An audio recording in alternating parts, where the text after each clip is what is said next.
Well, here they are, the Nissen Patrol and the LandCruiser 200 series. Two mighty large four-wheel drive wagons with massive reputations and the hefty price tags to match, but how good are they at towing? Well, that's what we're here to find out. We're going to take this caravan behind each of these wagons over the same loop and see how they perform in terms of comfort, ride and handling, and fuel use. Well, that bill's going to sting. But before that, if you're looking for even more details on this tow test, read my full yarn on carsguide.com.au. And if you're watching this video on YouTube, hit like, share it with your mates and hit subscribe to stay up to date with all of our reviews. I'll be towing a Jayco Journey Silverline Outback, courtesy of our mates at Jayco Nowra, and here are a few key facts about it. Yep, it's a pretty big van, but I reckon these two won't have any trouble. For the record, both of these big four-wheel drive wagons have a claimed 3.5 tonne brake towing capacity, and both have been fitted with electric brake controllers and towing mirrors. First up, the LandCruiser 200 Series GXL, and that's the mid-spec variant in the 200 Series lineup.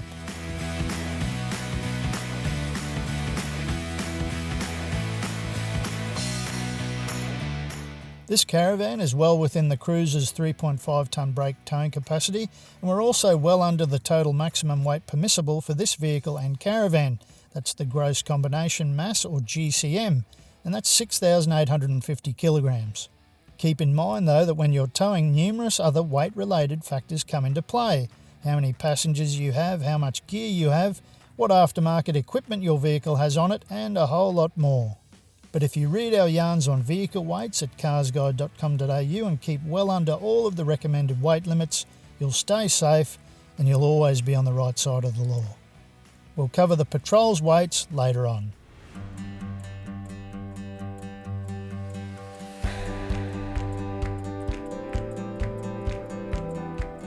First things first, a comfortable driver, chances are, is a safe towing driver, and it's easy to get comfortable in the 200 series. There's reach and rake adjustment on the steering wheel.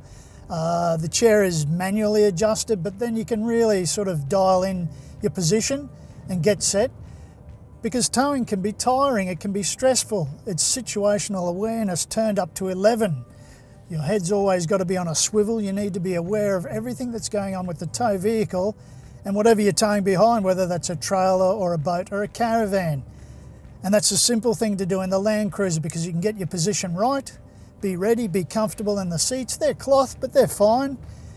And then you can do some safe towing.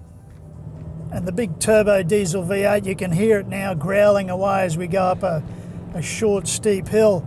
It really is a lively unit, and in conjunction with that 6-speed auto, which is really cluey, really intuitive. It's always changing up and down. Sure, every now and again it can hold on for a little bit too long, and sure, every now and again it can punch down and downshift a bit too hard, but otherwise all round it really delivers a sustained combination of torque, and it gets that to the road, and it gives you plenty of confidence. Ride is really well sorted. That suspension takes the edges off pretty much everything except more severe sort of chopped up gravel here and there.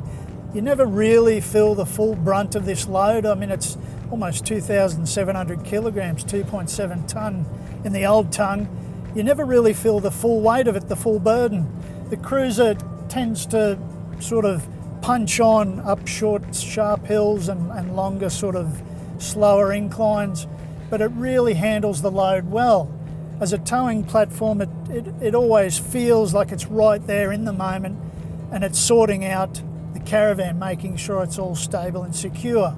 What I have noticed is that there's a real spongy sort of feel to the brake pedal, and I prefer to use engine braking anyway when towing, because you can rely on that. It's really quite solid and consistent. It holds firm the whole way, and you can feel secure that it's always going to do its job. It's always going to bite in when you need it to.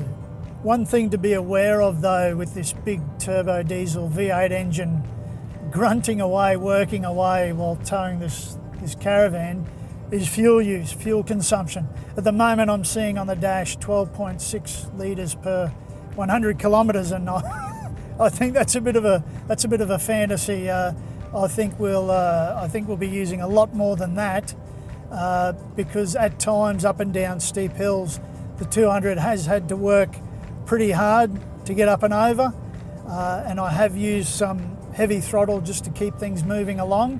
So we'll see how those fuel figures pan out later on. This 200 series costs more than $90,000.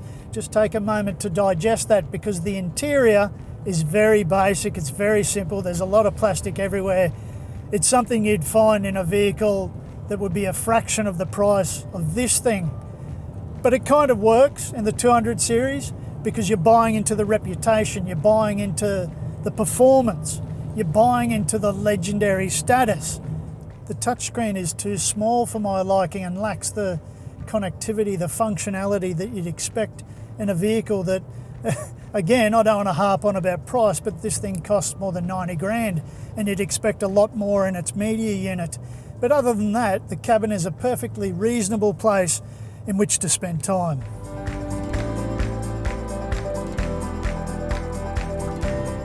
And the good news continues off-road as well, because on gravel tracks, the 200 series, it still rides really settled, it still feels really composed, and it's only ever shaken off of its game, and that's only by a tiny bit by deeper ruts and harsher corrugations.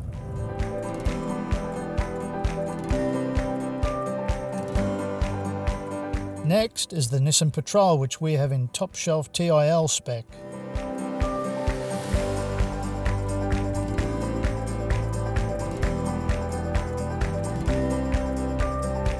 The Patrol is heavier than the Cruiser, but while its maximum towing capacity is the same, the Patrol's GCM and GVM are both 150 kilograms more than the Cruiser's. The first thing you notice in the Patrol is that throaty V8 petrol growl, that welcome soundtrack. Whenever you put the foot down and just motoring along, it really is pleasant, and forgive the hoon in me, but I really enjoy it. And the steering in the Patrol doesn't feel quite as dialed in, not as precise as it is in the LandCruiser. It's easier to feel confident in the LandCruiser from the very start than it is in the Patrol. But while its steering is not on point, the Patrol's engine, that big torquey V8 petrol engine, I'm going to keep coming back to it, is unreal. And it works so well with that automatic transmission. That harnesses everything that you've got to give, everything. Gets it on the road, gets this van moving, and it's all pretty smooth, and it's all pretty easy. And inside the Patrol, it feels like a premium space. It feels like it fits its price tag, that whopping price tag, a bit better, well, a lot better than the Cruiser. You've got soft touch surfaces, a clearer touch screen. Sure, the styling's a little bit old, but I like it. The big issue with the Patrol is fuel consumption.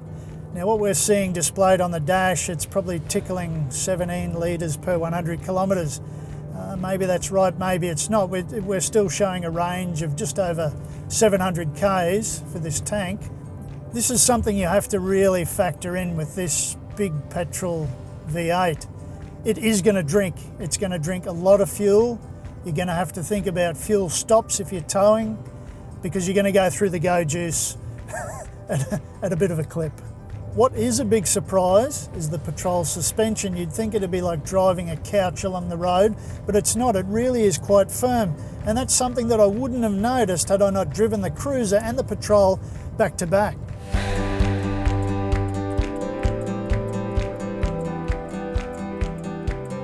And that really firm suspension feel that I was experiencing on road, that carries over onto dirt, I'm sorry to say. You feel every imperfection in the track, and you really do feel the harder lumps and bumps, like the deeper ruts and the deeper corrugations. They really drill through your spine, and that's something that really surprises me about the Patrol, because I thought out of the two, this would have the far more sort of plusher ride on all surfaces.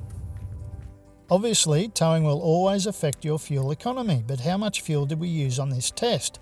Well, we did the same 140 kilometre road loop in each vehicle, laden and unladen, so we'd have an accurate indication of how their fuel consumption compares when they're towing and not towing. Now take a moment to check out those differences. They're only minor, sure, especially in terms of fuel consumption while towing.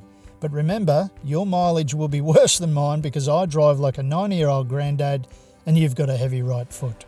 It was always going to be a tight contest, and sure enough it was, but for me the LandCruiser pips the Patrol. In this instance, reliability wins out over refinement. It was pretty damn close, and they're both solid towing platforms in their own right, but the LandCruiser wins this one. What do you reckon?